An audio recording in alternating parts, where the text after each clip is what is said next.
இப்போ எனக்கு கண்டிப்பாக நான் இன்வெஸ்ட்மெண்ட் தங்கத்தை தான் போடணுமா அப்படின்றத யோசிக்கும். கோல்டு இடிஎஃப்ல இந்த மாதிரி இவ்வளோ கம்பல்சரி வாங்கணும் அப்படின்ற மாதிரி ஏதாச்சும் அமௌண்ட் இருக்காங்க சார்? நீங்கள் அதுக்கு ஆல்டர்னேட்டிவ் தான் கோல்டு பீஸ்ன்னு இருக்கு. ஈஸியாக வந்து இப்போ என்கிட்ட 1000 ரூபாய் தான் இருக்குது, நான் வாங்க முடியுமா? டோட்டலாகவே இப்போ எல்லா மியூச்சுவல் ஃபண்டுமே கொஞ்சம் அடி வாங்கியிருக்கு. ஆனால் அதுக்கு ஆப்போசிட்டாக கோல்டு வந்து விலை இன்க்ரீஸ் ஆகிருக்கும் போது ஸோ ஒரு டிமேட் அக்கௌண்ட்லேயே உங்களுக்கு கோல்டு அக்யூமுலேட் பண்ணலாமா அப்படின்னா கோட்டக் இடிஎஃப்னு கோல்டு இடிஎஃப்னு போட்டிங்கனாலே வந்துடும். நிப்பான் கோல்டு இடிஎஃப் போட்டிங்கனாலே வந்து இப்போ இடிஎஃப்ல போனால் 8000 வாங்கணும். சப்போஸ் அதில் பீஸை நான் கொஞ்சம் கொஞ்சமாக 0.01 கூட நான் வந்து வாங்கி வச்சுக்கலாம்.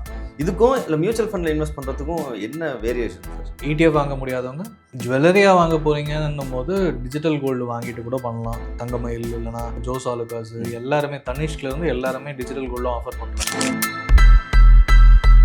சரி, இப்போ கோல்டு மியூச்சுவல் ஃபண்ட்ஸ்னு வரும்போது மக்களுக்கு இன்னொரு கேள்வி இருக்குன்னா, தங்கம் விளையாடுற மாதிரி இது விளையாடுமா? இது என்ன அடிப்படையில் இது வந்து ஒர்க் ஆகுது அப்படின்ற ஒரு கேள்வி. கோல்டு அசட் கிளாஸ் பேஸ் பண்ணும், முதலீட்டில் பேஸ் பண்ணி உங்களுக்கு வளர்றது தான் gold mutual fund. So gold ஏறுச்சுன்னா இது கேன் கோ அப் டு 20% அப்படின்றது சொல்கிறது. ஓகே, ஏன்னா இன்ஃப்ளேஷன் ஹெட்ஜிங் ரிட்டர்ன்ஸ் மட்டும்தான் கோல்டில் கிடைக்கும். லாஸ்ட் 5-6 இயர்ஸ் பார்த்தா 100% மேலே கிடச்சிருக்கு. பட் ஆனால் அதுக்கு முன்னாடி 5-6 இயர்ஸ் ஒன்றுமே சார். இந்த அசட் அலோகேஷன் நம்ம வந்து இவ்வளோ 10% 20% அப் டு போகலான்றீங்க. அசட் அலோகேஷன் வந்து இம்பார்ட்டன்ட்டாங்க சார். ஒரேடியாக கீழே வரும், ஒரேடியாக மேலே போகும். நம்ம எதிர்பார்த்த மாதிரி ரிட்டர்ன்ஸ் கிடைக்காம போகும். இப்போ எனக்கு கண்டிப்பாக நான் இன்வெஸ்ட்மெண்ட் தங்கத்தை தான் போடணுமா அப்படின்றத யோசிக்கும். அதனால தான் மல்டி அசட் பேசுவோம். ரிஃப்ளெக்ட் மணி நேயர்களுக்கு வணக்கம்.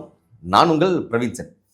இந்த கோல்டு இன்வெஸ்ட்மெண்ட் அப்படின்னு வரும்போது இதில் அதிகப்படியான லாபம் இருக்குது அப்படிங்கும்போது நம்ம வந்து ETF மியூச்சுவல் ஃபண்ட்ஸ் இதை பற்றி பேசியிருந்தோம். ETF மியூச்சுவல் ஃபண்ட்ஸுங்கிறது gold ETF gold mutual funds இதை பற்றி நம்ம பார்த்துருந்தோம். இப்போ என்னன்னா கோல்டு ETFனா என்ன அப்படின்ற விஷயம் வந்து நிறைய பேருக்கு தெரியாது. அதே மாதிரி கோல்டு மியூச்சுவல் ஃபண்ட் அப்படின்றது சில விஷயங்கள் வந்து மக்கள் கேள்விப்பட்டிருக்க மாட்டாங்க. ஸோ இதை முழுமையாக விளக்குறது and also gold versus gold ETF versus gold mutual ஃபண்டையும் நம்ம இந்த வீடியோவில் நம்ம முழுசாக பார்க்குறோம். Ganesh sir is finance expert. Sir வணக்கம் சார். வணக்கம் பிரவீன். ஆக்சுவலி கோல்டு ETF அப்படின்றது என்னதுங்க சார்? ETFனாலே வந்து உங்களுக்கு டிமேட் அக்கௌண்ட் வேணும். அதில் வந்து ஒரு யூனிட்டாக ட்ரேட் பண்ணுறது. Okay sir. கோல்டு ETFன்றது ஒரு யூனிட்டாக நம்மளால் வாங்க முடியுமா? ஒரு கிராம் ப்ரைஸ் அப்படின்னா இப்போ நீங்கள் கோட்டக்கில் SBIயில் எல்லாத்துலேயுமே கோல்டு ETF இருக்குது. ஓகே. ஸோ நீங்கள் டைரெக்டாக போய் வாங்குறீங்க, நீங்கள் ஃபிசிக்கலாக போய் ஒரு கிராம் கோல்டு வாங்குறதுக்கும் ஆன்லைனில் ஒரு கோல்டு ETF வாங்கிடலாம். ஓகே. ஸோ இதை வந்து ஈக்விட்டியாக கன்சிடர் பண்ணுவாங்க. ஸோ நீங்கள் ஒரு 1 இயர் கழிச்சு விற்கிறீங்கன்னா equity long term capital gains 12.5% வந்துடும். இன்னொன்று எக்ஸ்பென்ஸ் ரேஷியோ 0.5% அந்த ரேஞ்சில் இருக்கும். ஸோ இருக்கிறதுல கம்மி. கோல்டு மியூச்சுவல் ஃபண்ட் போனீங்கன்னா மேபி 1% வரைக்கும் கூட சில ஃபண்ட்ஸில் வாங்குறாங்க. ரெகுலர் டைரக்ட் இருக்குது. இது ETF பொறுத்த வரைக்கும் அதே ரெகுலர் டைரக்ட் ஆவரேஜாக 0.5% தான் இருக்கும். கம்மி. இந்த எக்ஸ்பென்ஸ் ரேஷியோ கம்மி ETF பொறுத்த வரைக்கும். அதே இப்போ என்ன மார்க்கெட் ரேட் இருக்கோ அந்த ரேட்டுக்கு நீங்கள் வாங்க முடியும். ஓகே. ஸோ ஒரு டிமேட் அக்கௌண்ட்ல உங்களுக்கு கோல்டு அக்யூமுலேட் பண்ணலாமா அப்படின்னா கோல்டு ETFல அக்யூமுலேட் பண்ணலாம். ஃபிசிக்கல் கோல்டு கம்பேர் பண்ணும்போது நம்ம வந்து மினிமம் 1 கிராம் நம்ம அப்படி தான் போய் வாங்க முடியும். அதுவே இன்னைக்கு 8900 ரூபா இருக்குது 24 கேரட் நம்ம பார்க்கும்போது. கோல்டு ETFல இந்த மாதிரி இவ்வளோ கம்பல்சரி வாங்கணும் அப்படின்ற மாதிரி ஏதாச்சும் அமௌண்ட் இருக்காங்க சார்? அது ஃபிக்ஸட் ப்ரைஸ். இந்த ஒரு ETFக்கான யூனிட் ப்ரைஸ் இருக்கு இல்லையா, அது வந்து உங்களுக்கு கோட்டக் ETFனு கோல்டு ETFனு போட்டிங்கனாலே வந்துடும். ஓகே. நிப்பான் கோல்டு ETF போட்டிங்கனாலே வந்து அது வந்து அதோட ப்ரைஸ் வந்து உங்களுக்கு 8000. இப்போ இன்னைக்கு மார்க்கெட் 8250னா 8250 அதுதான் பை பண்ண முடியும். இப்போ எப்படி ஒரு ஸ்டாக் ப்ரைஸ் வந்து TCSனா 3500னா 3500 தான் வாங்க முடியும். ஓகே. ஸோ அந்த ப்ரைஸ் இல்லைனா வாங்க முடியாது. நீங்கள் அதுக்கு ஆல்டர்னேட்டிவ் தான் கோல்டு பீஸ்ன்னு இருக்குது. இப்போ நீங்கள் 0.01 கிராம் அப்படின்னும் போது உங்களுக்கு இது 8250 போது அது 82 ரூபாய் 83 ரூபாய் அந்த ரேஞ்சில் வந்துடும். ஸோ ஈஸியாக வந்து இப்போ என்கிட்ட 1000 ரூபாய் தான் இருக்குது, நான் வாங்க முடியுமான்னா 10-12 கோல்டு பீஸ் வந்து ஈஸியாக வாங்கலாம். அதுவுமே வந்து எக்ஸாக்ட் கோல்டு ரேட்டு தான். பட் ஆனால் ஃப்ராக்ஷன் ஆஃப் கோல்டு. ஸோ எனக்கு அவ்வளோ வாங்க முடியாது. இப்போ கொஞ்ச நாள் முன்னாடி 50, 40, 50, 60 ரூபாயில் இருந்தது. கோல்டு ஏற ஏற இதுவுமே வந்து இப்போது இந்த ரேஞ்சுக்கு வந்துருச்சு. ஸோ ஆட்டோமேட்டிக்காக ETF வாங்க முடியாதவங்க 1/2 கிராம் வாங்கணும்னு நினைக்கிறீங்கன்னா ஈக்குவலான அமௌண்ட்டுக்கு வாங்கிக்கலாம். இப்போ தங்கம் விலை இன்னைக்கு 8900 ரூபா இருக்குது. சப்போஸ் இது ஒரு நான் 10 வருஷம் கழிச்சு தான் எனக்கு வந்து ஒரு என் பொண்ணுக்கோ இல்லை ஒரு 18 வருஷம் கழிச்சு நான் ஃபிசிக்கல் கோல்டாக 1 கிராமும் சேர்த்து வச்சு அன்றைக்கி வந்து உங்களுக்கு வந்து நான் ஒரு ஜுவல்லரி செய்யணும் அப்படின்ற ஒரு மைண்ட் செட் வச்சுருப்பாங்க. ஸோ அவங்க இதில் வந்து ETFஸ்லையோ இல்லை பீஸோ வந்து அவங்க அதில் இன்வெஸ்ட் பண்ணுறதுக்கு இதுலேயே இன்வெஸ்ட் பண்ணலாமாங்க சார்? ஜுவல்லரியாக வாங்க போகிறீங்கன்னும் போது டிஜிட்டல் கோல்டு வாங்கிட்டு கூட பண்ணலாம். ஓகே. செய்கூலி சேதாரம் அந்த கம்பெனி தங்கமயில் இல்லைனா இப்போ நிறைய இருக்குது ஜோஸ் ஆலுகாஸ் எல்லாருமே தனிஷ்லேருந்து எல்லாருமே டிஜிட்டல் கோல்டும் ஆஃபர் பண்ணுறாங்க. அப்போ அவங்க வந்து செய்கூலி சேதாரம் இந்த அளவுக்கு லாங் டேர்ம் போட போகிறேன் எனக்கு எப்படின்னு பேசிக்கிட்டிங்கன்னா அது ஒரு ஆப்ஷன், அது பண்ணலாம். இல்லை நீங்கள் கோல்டு பீஸ்லேயே அக்யூமுலேட் பண்ணிவிட்டு எப்போ வேணுமோ அதை செல் ஆஃப் பண்ணிவிட்டு என்ன நீங்கள் எவ்ரி மந்த் டிமேட் சார்ஜஸும் பே பண்ணுவீங்க. ஸோ நீங்கள் Okay. Gold ETF fees buying செல்லிங்க்கு ஒரு எக்ஸ்பென்ஸ் ரேஷியோனா Okay. அதை தாண்டி டிமேட் ஹோல்டிங் சார்ஜஸும் ஒரு மேபி அது ஒரு 0.5% வச்சுக்கோங்க. ஓகே ஓகே அது இல்லாமல் ட்ராக்கிங் எரரும் வரும். ஸோ இதெல்லாம் பார்த்தீங்கன்னா ஒரு 1% வந்துடும் பையிங் செல்லிங்க்கு.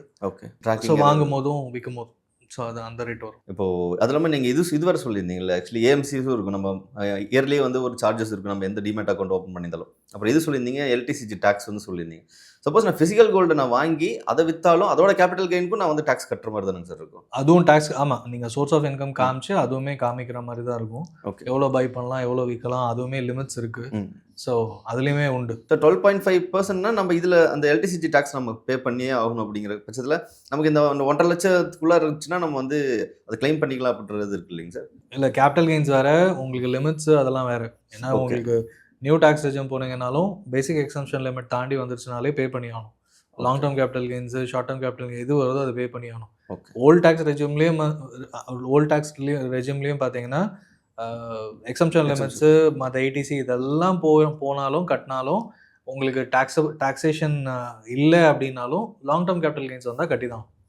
ஏன்னா அது வந்து நீங்கள் சம்பாதிக்கிற ப்ராஃபிட்ஸில் கவர்மெண்ட்டுக்கு டேக்ஸ் கட்டுற கணக்கு. ஓகே அதில் எக்ஸம்ஷன் அதில் வராது, அதில் ஆட் ஆகாதுங்க சார்? நம்ம எக்ஸம் லிமிட்டில் ஆட் ஆகாது? வராது. இந்த லாங் டேர்ம் கேபிட்டல் கெயின்ஸ் வந்துட்டாலே அது எதுலேயுமே டிடக்ஷன்ஸே இல்லை, அது கட்டி தான் ஆகும். இது கோல்டு மியூச்சுவல் ஃபண்ட் அப்படின்றது என்னங்க சார் ஆக்சுவலி? என்ஐவி இப்போ ஒரு என்எஃப்ஓ லான்ச் பண்ணும்போது 10 ரூபாயில ஆரம்பிச்சு கொஞ்சம் கொஞ்சமாக இன்க்ரீஸ் ஆகிற மாதிரி கோல்டு மியூச்சுவல் ஃபண்ட்ஸ்ன்றது மக்கள்கிட்ட வாங்குற பணத்தை கோல்டு இடிஎஃப்லையோ இதுலையோ போட்டு அது யூனிட்ஸாக வச்சுருப்பாங்க. ஓகே ஸோ கோல்டு ஏற ஏற இந்த எம்எஃப் ப்ரைஸும் இன்க்ரீஸ் ஆகும். ஓகே ஸோ உங்களுக்கு வந்து நான் கோல்டு மியூச்சுவல் ஃபண்டில் பண்ணாலும் கோல்டில் போடுற கணக்கு தான் கிட்டத்தட்ட சேம் கைண்ட் ஆஃப் அப்ரிசியேஷன் வரும். ஸோ இப்போ இடிஎஃப்ல போனால் 8000 வாங்கணும். சப்போஸ் அதில் பீஸை நான் கொஞ்சம் கொஞ்சமாக 0.01 கூட நான் வந்து வாங்கி வச்சுக்கலாம்.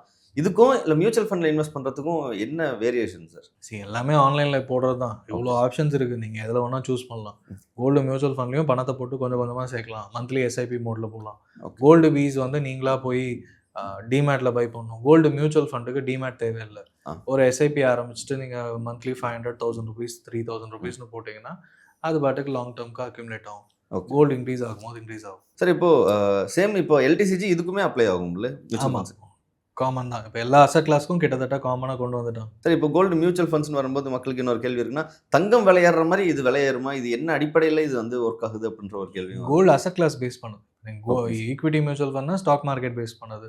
ஓகே அந்த மாதிரி கமோடிட்டி பேஸ் பண்ணியிருக்கு, ரியல் எஸ்டேட் பேஸ் பண்ணி ரெட் இருக்குது. ஓகே அதே மாதிரி கோல்டு முதலீட்டில் பேஸ் பண்ணி உங்களுக்கு வளர்றது தான் gold mutual fund. So gold ஏறுச்சுன்னா இதுவும் ஏறும். சார் நம்ம பொதுவாக நம்ம மியூச்சுவல் ஃபண்ட்ஸில் இன்வெஸ்ட் பண்ணணும்னு சொல்லும்போது இந்த காம்பவுண்டிங் எஃபெக்ட் பற்றி நம்ம பேசுவோம். இந்த கோல்டு மியூச்சுவல் ஃபண்ட்ஸில் அந்த காம்பவுண்டிங் எஃபெக்ட் வந்து எப்படிங்க சார் நம்ம எப்படி இருக்குங்க சார் இதில் கோல்டு மியூச்சுவல் ஃபண்டில்? ஃபிசிக்கல் கோல்டு வாங்கி ஏறி எவ்வளோ வருதோ அதே தான் உங்களுக்கு கோல்டு மியூச்சுவல் ஃபண்ட். ஓகே அதே காம்பவுண்டிங் எஃபெக்ட் தான். நீங்கள் இப்போ 20 வருஷத்துக்கு முன்னாடி கோல்டு ஒரு எவ்வளோ வாங்கி இவ்வளோ நாள் வச்சுருந்தீங்களா, ப்ரைஸ் ஏறுச்சுன்னா கிட்டத்தட்ட same kind with minor difference of amount profits, அவ்வளோதான். ஓகே எல்லாமே சேம் தான். இப்போ இதில் என்னன்னா எனக்கு ஒட்டுமொத்த என்னோட போர்ட்ஃபோலியோ நான் பில்ட் பண்ணுறேன். அதில் வந்து நிறைய மற்ற மியூச்சுவல் ஃபண்ட்ஸ் போட்டுருக்கேன். சரி, தங்கமும் இப்போ நல்ல ஒரு ரிட்டர்ன்ஸ் கொடுத்துருக்கு பாசிட்டிவ் இதில். அப்போது எவ்வளோ என்னோட போர்ட்ஃபோலியோவில் இப்போ நான் ஒரு 10,000 ரூபாய் இன்வெஸ்ட் பண்ணுறேன்னா கோல்டுக்குன்னு எவ்வளோ ஒதுக்கி வைக்கலாங்க சார்? எவ்வளோ இன்வெஸ்ட் பண்ணலாம்? ஜென்ரல் தம் ரூல் வந்து ஒரு 15% வரைக்கும் நீங்கள் போடலாம். It can go up to 20% அப்படின்றது சொல்கிறது. ஓகே ஏன்னா இன்ஃப்ளேஷன் ஹெட்ஜிங் ரிட்டர்ன்ஸ் மட்டும்தான் கோல்டில் கிடைக்கும். லாஸ்ட் 5-6 இயர்ஸ் பார்த்தா 100% மேலே கிடச்சிருக்கு. பட் ஆனால் அதுக்கு முன்னாடி 5-6 இயர்ஸ் ஒன்றுமே இல்லை. ஸோ ஓவராலாக ஒரு 10 to 12 இயர்ஸ் பார்த்தீங்கன்னா அகைன் ஒரு சிங்கிள் டிஜிட் 8-9% தான் இருக்கும். அப்படி பார்த்தீங்கன்னா உங்களுக்கு கோல்டு பர்சன்டேஜ் ஒரு 15% வச்சுக்கலாம் அப்படின்னு காமனாக சொல்கிறது.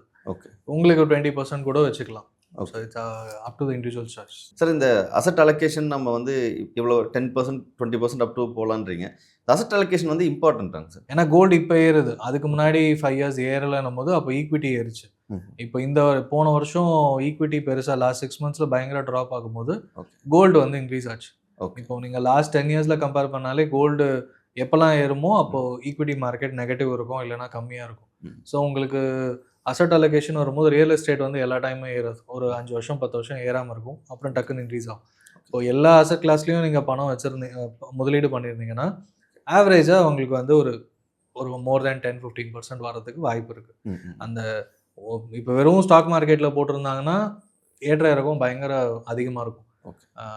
பட் இதுவே கோல்டு ஸ்டாக் மார்க்கெட் போடும்போது உங்களுக்கு ஆவரேஜ் அவுட் ஆகி ஒரு 60% ஈக்விட்டி 40% கோல்டுன்னும் போது கண்டிப்பாக உங்களுக்கு வந்து வெறும் 100% ஈக்விட்டி போட்டவங்களோட பெட்டர் ரிட்டர்ன்ஸ் இருக்கும்.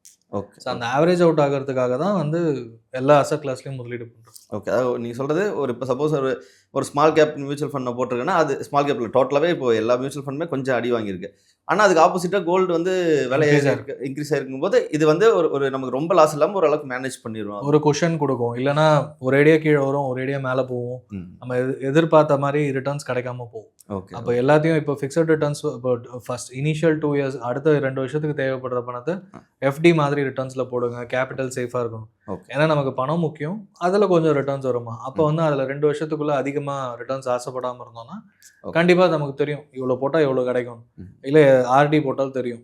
அந்த மாதிரி ப்ராடக்ட்ஸில் போடும்போது நமக்கு சேஃப்டி ஜாஸ்தி. பயப்படாமல் முதலீடு பண்ணலாம். ஸோ அப்போ வந்து எப்போ அதிக ரிட்டர்ன்ஸ் வேணுமோ அதுக்கேற்ற அசட் கிளாஸ் சூஸ் பண்ணணும். ஓகே. இப்போ கோல்டும் லாங் டேர்மில் நல்ல ரிட்டர்ன்ஸ் வருமோ இந்த குஷன் கிடைக்கும்ன்றதுக்காக தான். ஓகே. கீழே விழுந்தால் அடிபடாமல் இருக்கணும். ஸோ அப்போ வந்து எல்லாத்துலேயும் இருக்கும்போது அந்த அசட் கிளாஸ் விழும்போது இன்னொன்று தூக்கி கொடுக்கும். அப்போ ஆவரேஜாக உங்களுக்கு பேலன்ஸ் ஆகும். அந்த பேலன்ஸ் பண்ணுறதுக்காக மட்டும்தான் இது. கோல்டு வந்து சொன்ன மாதிரி இப்போ செம்ம பீக்கில் போயிருச்சுங்க சார். ஆக்சுவலி இது வந்து இன்னும் மேலே ஏறுமா ஏறாதா அப்படின்ற ஒரு சந்தேகம் வந்து மக்களுக்கு இருக்குது. அதை போன வீடியோவில் நம்ம சொன்ன மாதிரி தான் நம்ம எப்போல்லாம் வந்து கோல்டு ஏறுதோ அப்போ தான் வந்து மக்கள் அதை பற்றி பயங்கரமாக பேச ஆரம்பிக்கிறாங்க சார். பட் ஆனால் இந்த ப்ரொஜெக்ஷன் வந்து ஹிஸ்ட்ரி எந்த மாதிரிங்க சார் இருக்குது? இவ்வளோ தூரம் பீக்கில் போன சினாரியோ சப்போஸ் அடுத்து எந்த மாதிரி இருக்குன்ற மாதிரி ஹிஸ்ட்ரி எந்த மாதிரிங்க சார் சொல்லுது? சரி, உங்களுக்கு பீக் போயிட்டே தான் இருக்கும். இது பீக்குன்னா 10 வருஷத்துக்கு முன்னாடி 2011-12 வந்து உங்களுக்கு 2010 சொல்ல போச்சுன்னா உங்களுக்கு இப்போ 31,000 32,000 போயிடுச்சு. அது அடுத்த 8-9 வருஷம் ஏறவே இல்லை. அந்த ஏறாதப்போ யாரும் கவனம் செலுத்த மாட்டாங்க. கோவிட் வந்த பிறகு கொஞ்சம் பார்க்க ஆரம்பிச்சாங்க. அதுக்கப்புறமா ஏற ஏற ஐயோ இவ்வளோ ஏறிடுச்சு, கண்ணுக்கு தெரிஞ்சு இவ்வளோ ஏறிடுச்சு. ஏன்னா 5-6 இயர்ன்றது ஒரு ஈஸியாக கவர்மெண்ட் சேஞ்ச் ஆகிற டைம் லைன் மாதிரி ஞாபகம் வச்சுக்க முடியும் என்ன நடக்குதுன்னு. அப்போ வந்து உங்களுக்கு ஃபோக்கஸ் ஜாஸ்தியாக இருக்கும். ஸோ இதே மாதிரி தான் 2006 11 ஆச்சு. அதுக்கு முன்னாடி பெருசாக இல்லை. அதுக்கப்புறம் நல்லா கடகடன்னு ஏறிச்சு. அதுக்கப்புறம் ஒரு ஸ்லோ டவுன் ஏறிச்சு. நடுவில் ஒரு 10 வருஷம் ஏறாமே இருந்தது. இதுக்கு முன்னாடியும் நடந்துச்சு. ஸோ அப்படி பார்த்தீங்கன்னா ரொம்ப பீக்காக போச்சுன்னா கரெக்ஷன்ஸ் இருக்கும். எக்ஸ்போனென்ஷியல் ரொம்ப அதிகமாச்சுன்னா ஃபால் இருக்கும். அதுக்கப்புறம் திருப்பி பீக் போகிறதுக்கு இன்னொரு லாங் டேர்ம் எடுக்கும். ஸோ நீங்கள் இங்கேருந்து இன்னும் எவ்வளோ தூரம்னா ஒரு 10% போனாலே உங்களுக்கு இப்போ ஆல்மோஸ்ட் 10,000 ஹிட் ஆகிடும். அந்த 10% ஹிட் ஆகுமானா மேபி தீபாவளிக்குள்ளே போகலாம். போச்சுனாலும் கரெக்ஷன் ஆகிறதுக்கான வாய்ப்புகள் இருக்குது. இன்வெஸ்ட்மெண்ட்டுக்காக தான் இப்போ நீங்கள் போய் இடம் வாங்குறீங்க அப்படின்னும் போது அண்ணா நகரில் அம்பத்தூர்லலாம் ஏறிடுச்சு. நான் இடம் அங்கே தான் வாங்க போகிறேன்னு போனீங்கன்னா அதிக விலை கொடுப்பீங்க. இன்னும் கொஞ்சம் தள்ளி போய் திருமலை வாயில் இன்னும் தள்ளி போய் அந்த அவுட்ஸ்கர்ட்டில் போனீங்கன்னா உங்கள் பட்ஜெட்டில் இன்னும் கொஞ்சம் ஸ்பேஷியஸாகவே இடம் கிடைக்கும். கம்யூனிகேஷனும் நீங்கள் யோசிக்கணும். எனக்கு ட்ரெயின் பக்கத்தில் இருக்கா அதெல்லாம் பார்க்க முடியும். இப்போ சிட்டிக்குள்ளே வந்து நீங்கள் அந்த அளவுக்கு ப்ரைஸ் அதிகமாக இருக்கும். நீங்கள் அம்யூனிட்டிஸ் வந்து அதுக்கேற்ற மாதிரி இன்னும் ப்ரைஸஸ் அதிகமாகிட்டே போகும். ஸோ நீங்கள் உங்கள் பட்ஜெட்டுக்கு ஏற்ற மாதிரி எப்படி இடம் வாங்குறீங்களோ அதே மாதிரி இப்போ எனக்கு கண்டிப்பாக நான் இன்வெஸ்ட்மெண்ட் தங்கத்தில் தான் போடணுமா அப்படின்றத யோசிக்கணும். அதனால தான் மல்டி அசட் பேசுகிறோம். இப்போ எது நல்லா இருக்கோ அதில் போடணும். இப்போ நீங்கள் பணத்தை சேர்த்து வச்சுட்டு இப்போ 10 வருஷத்துக்கு முன்னாடி யாருமே இதை பற்றி எந்த அளவுக்கு பேசல. ஏன்னா சோஷியல் மீடியாவும் கம்மி இருக்கிற நம்ம எல்லா சேனல்ஸ்லையும் மாற்றி மாற்றி கோல்டுன்னு பேசும்போது மக்களுக்கும் ஆர்வம் அதிகமாக இருக்குது. கோல்டு எல்லா சேனல்லையும் எல்லாரும் பேசுறது இதே தான். ஹிட்டானாலும் குறையும் தான் சொல்கிறோம். திருப்பி வெயிட் பண்ணுங்கன்னு சொல்கிறோம். நம்ம ப்ரொஜெக்ஷன்ஸ்க்கு எல்லாத்துலேயுமே தம்ப்நெயிலில் பார்த்துட்டு இதே பார்த்து மக்களுக்கு வந்து தே ஷுட் அண்டர்ஸ்டாண்ட். என்கிட்ட பணம் இருந்தால் வாங்கலாம், கடை வாங்கி வாங்காதீங்க. இருக்கிற பணத்தை கொஞ்சம் கொஞ்சமாக சேர்த்து வைங்க. எந்த அசட் கிளாஸ் தெரியலையோ ஒரு அட்வைசர் கிட்ட கேட்டு இன்வெஸ்ட்மெண்ட் பண்ணுங்க. ஸோ தட் உங்களுக்கு வந்து இந்த மாதிரி ஏற்ற இருக்கவங்கெல்லாம் எப்படி அட்ரஸ் பண்ணணுன்றதும் தெரியும். ஏன்னா நிறைய இப்போ இன்ஃபர்மேஷன் ஓவர்லோடு தான் ஆயிடுச்சு. எல்லா விஷயத்துலேருந்தும் கேட்டுட்டு நான் என்னால் முடிவு எடுக்க முடியலன்ற மக்கள் அதிகமாயிட்டாங்க. முதல்ல இன்ஃபர்மேஷன்ஸ் தெரியலன்றது இப்போ எல்லா இன்ஃபர்மேஷனும் மாற்றி மாற்றி பார்க்கும்போது இது கரெக்டாக அது கரெக்டாக மாற்றி கிட்டத்தட்ட ஒரே விஷயம் தான் சொல்கிறோம். பட் ஆனால் ஒரே விஷயம் தான் சொல்கிறோன்னு புரியறதுக்கே அவங்களுக்கு வந்து பொறுமையாக எல்லா வீடியோவும் பார்க்கணும். ஸோ அதுக்கு வந்து ஒரு 6 மாதம் 1 வருஷம் அந்த டைம் கூட யாருக்கிட்டையும் இல்லை. அதனால் கோல்டு ஏறனாலும் குறையும். இன்வெஸ்ட்மெண்ட் ஆங்கிளில் இப்போவே வாங்காதீங்க. பொறுமையாக வெயிட் பண்ணி வாங்குறது ரொம்பவே நல்லது. இது நான் ரீசெண்டில் ஒரு ஸ்டடீஸ் கூட பார்த்துருந்தேன் சார். மக்கள் வந்து டிசைட் பண்ணுறதும் பார்த்தீங்கன்னா இன்றைக்கி ஆன்லைன் இன்ஃப்ளூயன்ஸை பார்த்து பர்ச்சேஸ் கெப்பாசிட்டி எல்லாமே வந்து அவங்களுக்கு இன்ஃப்ளூயன்ஸ் ஆகி வாங்குறாங்க. ஆன்லைனில் ரிவ்யூஸ் பார்த்து வாங்குறாங்க. அதுவும் இருக்குது. இன்னொரு பக்கம் எதை வாங்குறதுன்னு டெசிஷன் பண்ணுறதுக்கு ரொம்ப நாள் டைம் எடுக்குது அப்படின்ற டேட்டாவும் நம்ம பார்த்தோம். ஸோ சப்போஸ் உங்களுக்கு இந்த மாதிரி ரொம்ப கன்ஃபியூஷனாக இருக்குன்னா ரொம்ப சிம்பிளாக ஒரு அட்வைசர்கிட்ட போனீங்கன்னா அவங்க இந்த காய்ச்சலுக்கு இதுதான் மருந்து, உங்களோட இந்த தேவைக்கு இதுதான் வந்து உங்களுக்கு கரெக்டான ஒரு இன்வெஸ்ட்மெண்ட் அசெட் அப்படின்றத அவங்க ரொம்ப தெளிவாக சொல்லிடுவாங்க. இதில் இவ்வளோ கன்ஃபியூஷனே தேவையில்ல. Thank you so much sir. Thank you.